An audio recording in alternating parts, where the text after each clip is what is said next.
Vous écoutez Chef, le premier podcast qui vous fait découvrir l'histoire personnelle, la vie des plus grands noms de la gastronomie française.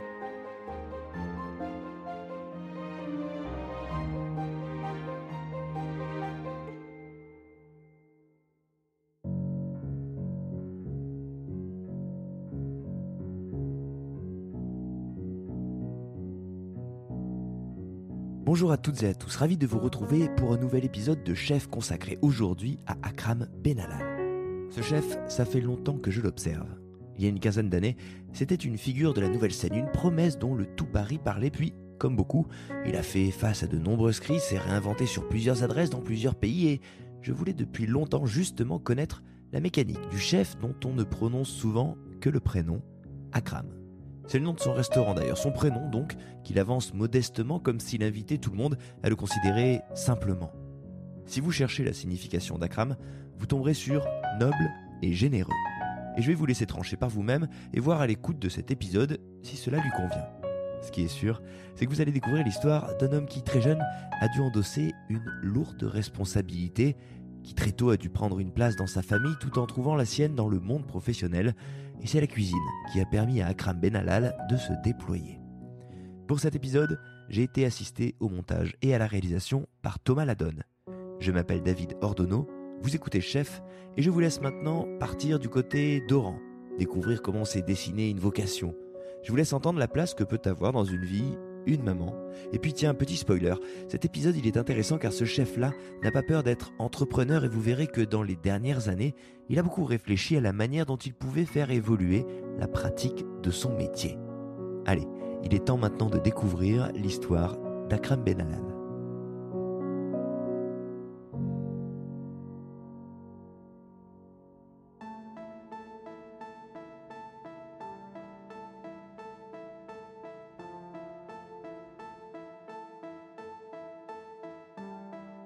Je suis né en France et j'ai grandi en Algérie.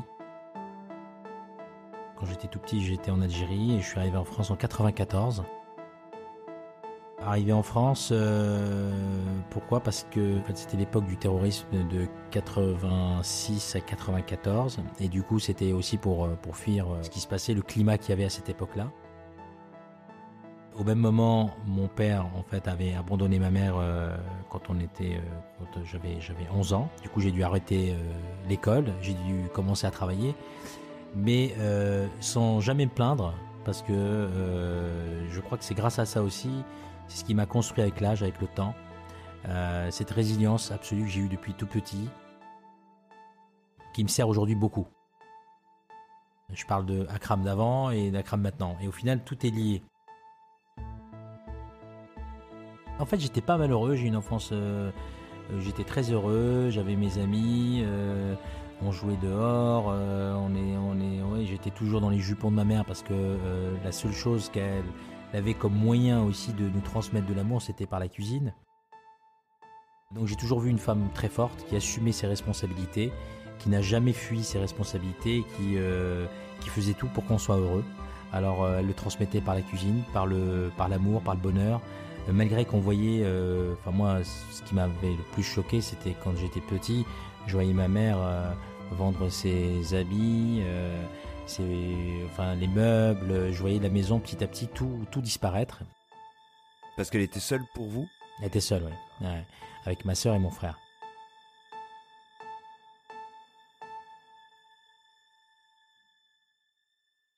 Mais finalement, j'ai été directement mis le leader, comme le leader de la famille. Donc je voulais vraiment assumer ce rôle de côté paternel vis-à-vis de ma sœur, de mon frère, même de ma mère, de montrer que voilà, j'étais un homme. Et donc du coup, j'ai commencé à faire des petits boulots à droite à gauche. Et je peux vous poser une question ? Oui. Vous avez parlé de la cuisine. Ouais. Qu'est-ce qu'il y a comme souvenir autour de cette thématique à cet âge-là ? Parce que vous dites que c'est un vecteur d'amour pour votre mère, forcément, c'est souvent le cas. Vous vous rappelez de quoi de ce moment-là en il y a termes plein de de cuisine ? choses. Plein de choses. Il y a aussi bien, je pourrais vous parler de la soupe de vermicelle au lait, comme je pourrais vous parler des plats qu'elle nous faisait, par exemple, elle nous faisait des tagines qui étaient cuits avec des macaronis. Elle nous faisait Elle nous faisait aussi des soupes. Une soupe que j'adore, c'est la chorba, ça je peux en manger quasiment toute la casserole. Voilà, donc elle faisait des plats comme ça. C'était hyper, ouais, c'était très bon et on mangeait beaucoup de sardines parce que Oran, en fait, c'est une ville un peu comme Marseille, c'est-à-dire que c'est une cuisine très méditerranéenne, donc il y a beaucoup de poissons, beaucoup de grillades, beaucoup de choses comme ça. Mais au-delà de la cuisine, c'est les odeurs, c'est les images. Vous savez, Oran, il y a un écran magnifique, ce bleu azur, il est juste incroyable. Cette Méditerranée calme, complexe, et en même temps, on pourrait s'y perdre presque à la regarder.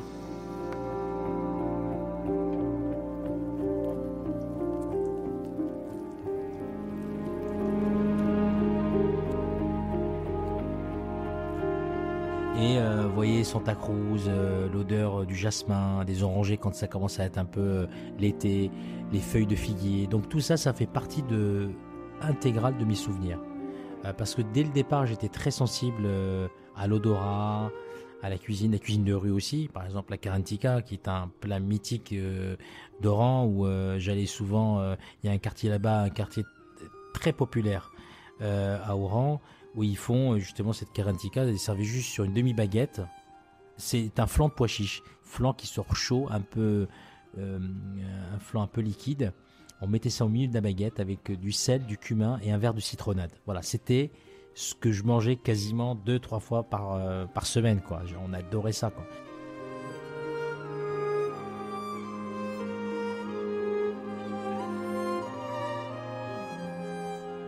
Puis alors après, on avait beaucoup de petites carrioles comme ça avec des amandes grillées, des cacahuètes grillées.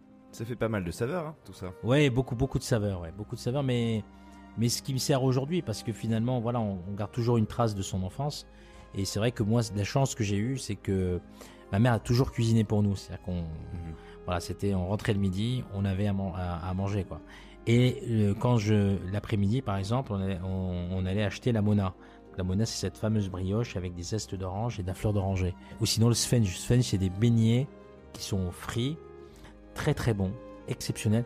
Puis c'est une pâte qui est hyper liquide. Et ils arrivent à faire comme un donut au final. Donc c'est très aérien parce qu'ils mettent de la levure. Donc c'est une pâte un peu fermentée. C'est délicieux, quoi.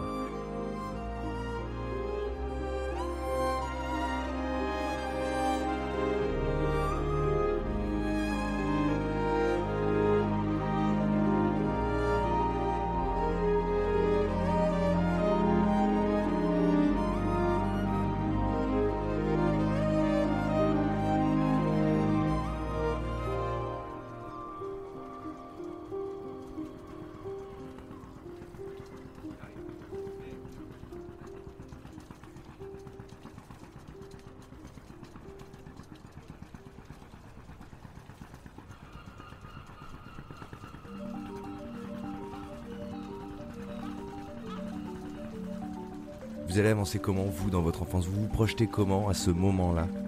Vous envisagez un avenir? Est-ce que vous avez des envies, des rêves? J'ai toujours été un grand rêveur. Je le suis toujours. J'avais une revanche, pas une revanche malsaine, hein, mais plus pour essayer de m'en sortir et essayer de, justement, quand on est patriarche, justement, un peu d'une famille, quand on n'a plus de père, on prend ce rôle-là, donc on a les épaules larges tout de suite, très jeune, très petit. Donc j'ai tout de suite assumé qui j'étais, sans me poser de questions. Qu'est-ce qu'on fait quand on est petit et qu'on doit se... C'est montrer qu'on peut compter sur vous. Moi, je me retourne, j'ai personne, quoi. Enfin, j'ai ma famille, mais ils comptent sur moi, et tant mieux. Mais c'est une bonne énergie, parce que du coup, ça me pousse à toujours me battre, etc., pour y arriver. Et en même temps, c'est même pas se battre, c'est faire... Regardez, le fait que il y a ça me pousse à encore aller plus loin dans ce que je suis, dans l'homme que je suis devenu, dans le cuisinier que je suis devenu aujourd'hui. Donc vous voyez, ça vous pousse. Finalement, on a besoin de ça. On a besoin de C'est précoce, pas un stress. Oui, c'était très précoce, bien sûr, c'était très précoce. Mais c'est la plus belle des écoles. Vous savez, parce que c'est des valeurs que j'inculque beaucoup à mes enfants. Ils ont pas forcément la même enfance que moi, et je ne veux pas qu'ils aient la même enfance que moi. Par contre, ce que je peux leur donner le plus au monde, c'est vraiment les valeurs. Et ces valeurs-là, ça peut pas se retranscrire à leur dire non mais il faut que tu travailles, moi j'ai travaillé plus que toi. Non, c'est pas du tout comme ça. C'est de leur expliquer un état d'esprit, comment faut se comporter dans une société, comment faut être le rapport entre une sœur et un frère, une mère, une famille, des amis. Donc tout ça c'est hyper important pour pas qu'il y ait de fracture là-dessus. Et de leur montrer aussi qu'il faut être solidaires les uns aux autres. Et c'est comme ça que moi je conçois en tout cas la vie. Je le suis comme ça pour ma famille, je le suis aussi comme ça pour mes amis. Donc pour moi c'est très important et je crois que, comme je vous disais, dans un monde qui y a une vraie fracture sociale, c'est que tout le monde est devenu un peu trop égoïste et pas assez bienveillant l'un envers l'autre. Et c'est peut-être pour ça que peut-être aussi, après derrière, c'est toute une philosophie. Et cette philosophie, c'est un peu ce que j'inculque à mes équipes. Parce que ça va au-delà de ma famille. Donc forcément, ça contamine aussi l'esprit d'équipe, l'esprit du management, etc., etc.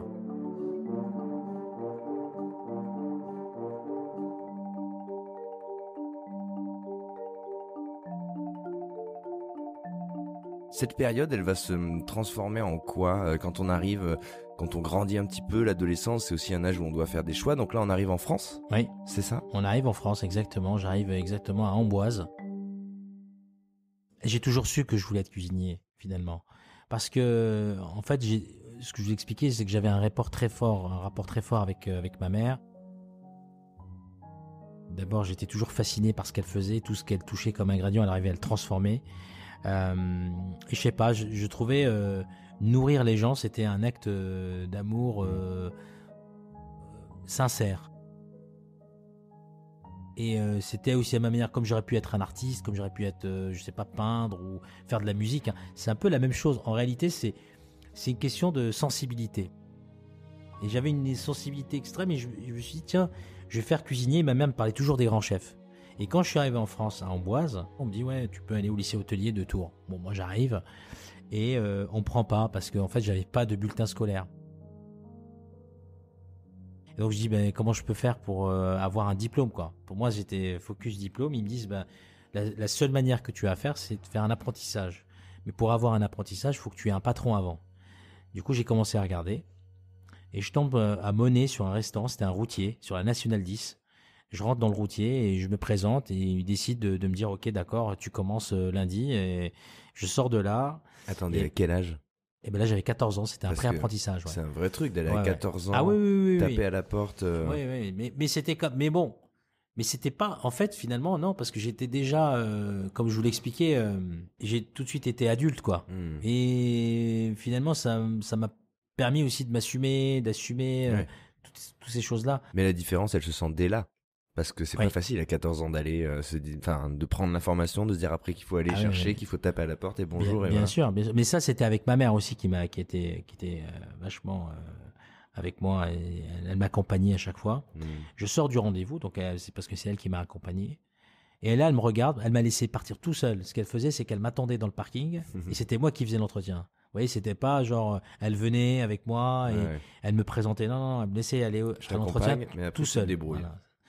Et là, je sors, elle me dit non, mais ça, c'est pas un grand restaurant, il n'y a pas de nappe blanche, il n'y a pas de moquette. Donc finalement, j'ai dû trouver un restaurant, un grand restaurant, qui était le restaurant de la Poste, à Moulineuf, chez Thierry Poidras.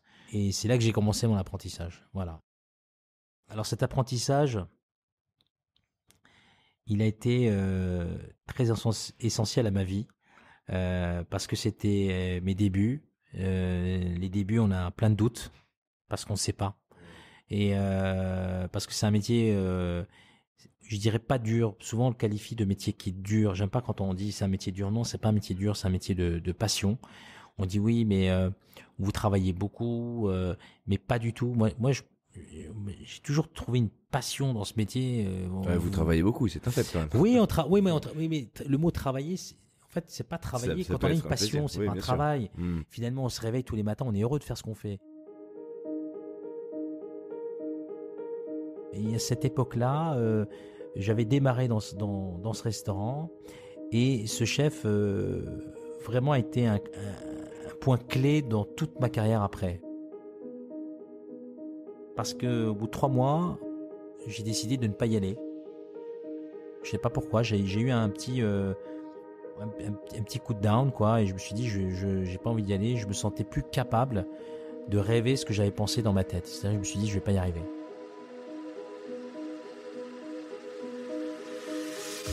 Et là, effectivement, il prend sa voiture et il vient me chercher. À l'époque, on habitait à Château-Renaud. Il fait 40 km, 40 bornes. Il vient voir ma mère, il dit, il peut pas arrêter, il a trop de talent, il faut qu'il continue. Au bout de 3 mois, il avait vu que je travaillais bien, quoi. Et du coup, je suis reparti avec lui. Et depuis ce jour, j'ai pu arrêter ce métier.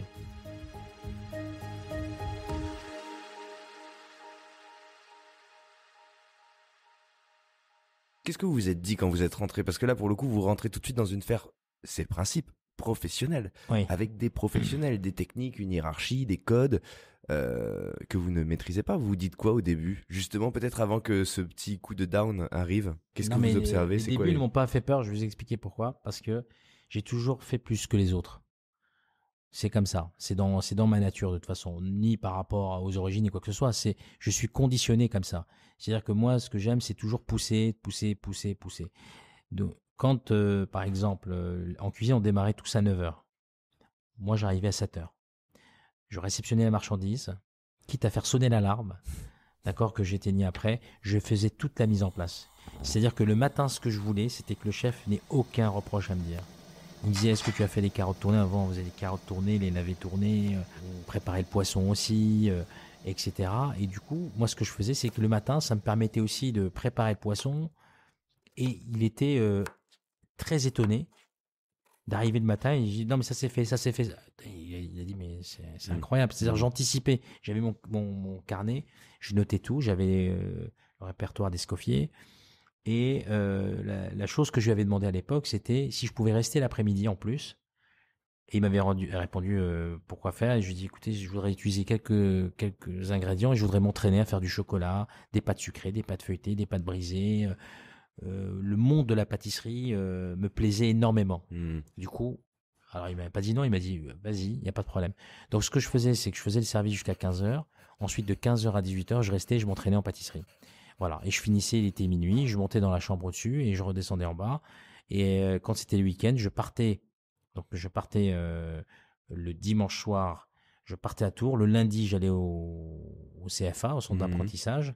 Et le vendredi soir, je finissais à 18h. C'est que je prenais le train et je faisais du stop pour y aller. J'avais une conscience professionnelle. Pour moi, c'était pas logique que je puisse rester le week-end à la maison. Pour moi, c'était d'aller là-bas, d'être avec les équipes, etc., etc. Il y avait mais ça fait partie de mes valeurs aussi. Vous voyez? Donc tout vient, comme on parlait dès le début, de l'enfance et de ce qu'on vous a inculqué comme valeur. C'est la fiabilité. Vous êtes quelqu'un sur qui on compte, en fait. Bien sûr. Vous voulez vous positionner dans cette... Oui, mais complètement. Mais parce que, voilà, je pense que c'est pas... Vous savez, des fois, la vie, elle est pas... c'est pas un long fleuve tranquille. C'est pas... Je suis ni le premier ni le dernier à le dire. Et c'est pas quand on est en bas qu'il faut justement voir les gens et critiquer que ce qui vont pas. Il faut aussi saluer les hauts, les bas. Et moi, j'ai une constance surtout. Dans ma vie, j'ai jamais fait de up ou de down. Justement, je suis très constant, mais après, c'est vrai que pouvoir compter sur moi, c'est aussi un rôle que j'ai depuis toujours, quoi. C'est-à-dire, voilà, c'est un rôle de grand frère, un rôle de père, un rôle de chef, et de chef aussi, et de chef d'entreprise, parce que finalement, voilà, tout est lié.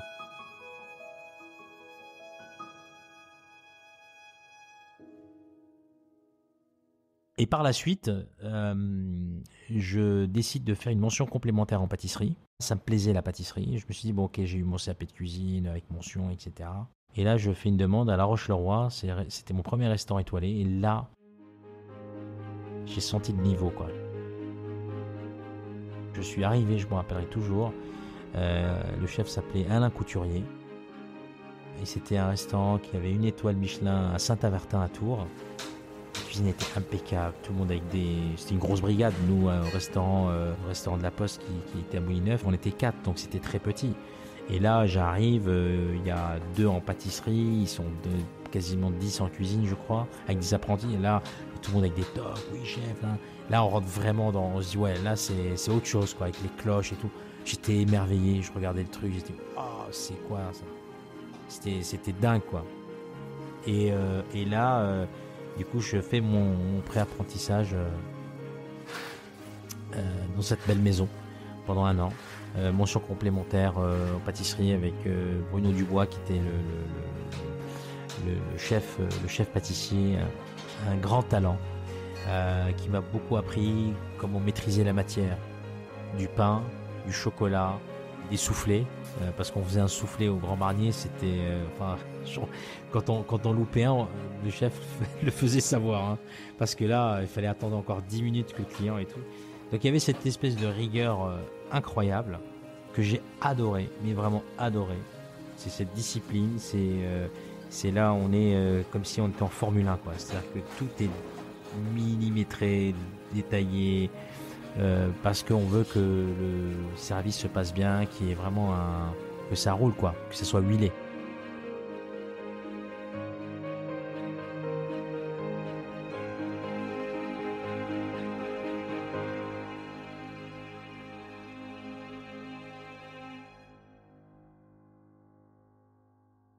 Donc je fais 1 an là-bas et par la suite, donc je pars, je viens à Paris en 99. Qu'est-ce qui vous décide à venir l'ambition, l'envie, l'idée que ça se passe ici? Oui, ça se passait ici. Et moi, de mon époque, en 99, 98, c'était vraiment la grande époque. Il y avait quand même beaucoup de très grandes tables, très belles tables. Bon, comme aujourd'hui, mais différentes. Il y avait beaucoup d'étoilés. Il y avait pas mal de grands chefs. Je crois que j'ai écrit à tous les 2 et 3 étoiles. Et de mémoire, il y en avait beaucoup. Parce que je me rappelle, j'avais fait des lettres et je crois que j'en avais écrit 50. Et je fais un entretien. Donc, non, j'en fais 3. J'en fais un à la Tour d'Argent. J'en fais un au Relais Louis XIII chez Manuel Martinez. Je fais un autre chez Pierre Gagnère. Et donc, je décide de travailler avec monsieur Pierre Gagnère. Quand je suis arrivé chez Pierre Gagnère, la première chose que j'ai faite après l'entretien, il m'avait mis en pâtisserie et j'avais juste regardé en fait ce qui sortait. Il voulait que je goûte, que je vois. Et je me rappellerai toujours, et je dis souvent, ça a été ma plus grosse claque de ma vie. C'est-à-dire que j'ai vu quelque chose que je n'ai jamais vu dans ma vie, quoi. J'ai eu une signature, un génie que je voyais en cuisine. Enfin, c'était fou, cette créativité débordante qu'il avait.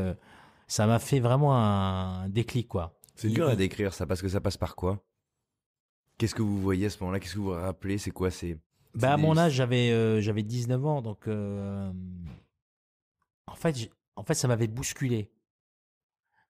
Sans le savoir, je savais qu'il fallait que je crée mon identité à cette époque-là. Je me suis dit, mais en fait, un jour, il faut que je sois comme ça, il faut que j'écrive ma propre cuisine. Auteur. Exactement, oui, auteur, avec une cuisine. Pierre Gagnère, vous mettez 10 assiettes, la sienne, vous la reconnaissez tout de suite, quoi. Vous voyez? Donc, il fallait que je fasse quelque chose que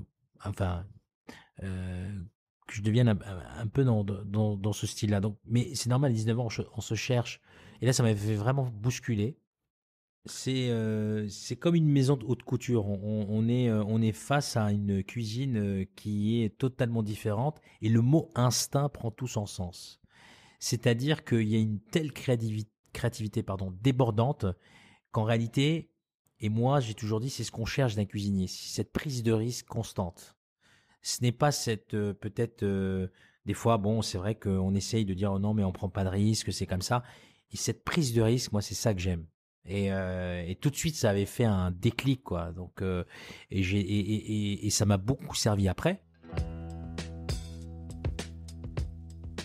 Donc, je travaille chez lui et par la suite, donc, il me propose d'aller chez Soliveres, Alain Soliveres, qui était à l'Élysée-Vernay. Et à l'Élysée-Vernay, en fait, il me propose parce que il était sur un consulting au Luxembourg pour un nouveau lieu et il cherchait un chef pâtissier. Moi, j'étais tout jeune et du coup, je me suis dit, alors je voyais que le salaire était très attrayant, je ne vous cache pas. Et puis là, ce que je fais, c'est que je décide de partir chef pâtissier à 20 ans au restaurant qui s'appelait l'Opium à Luxembourg. Et là, encore une fois, je suis tombé. Ma vie a toujours été des rencontres exceptionnelles. Je pense que c'est des ponts en fait qui font que ça vous emmène là où vous devez aller.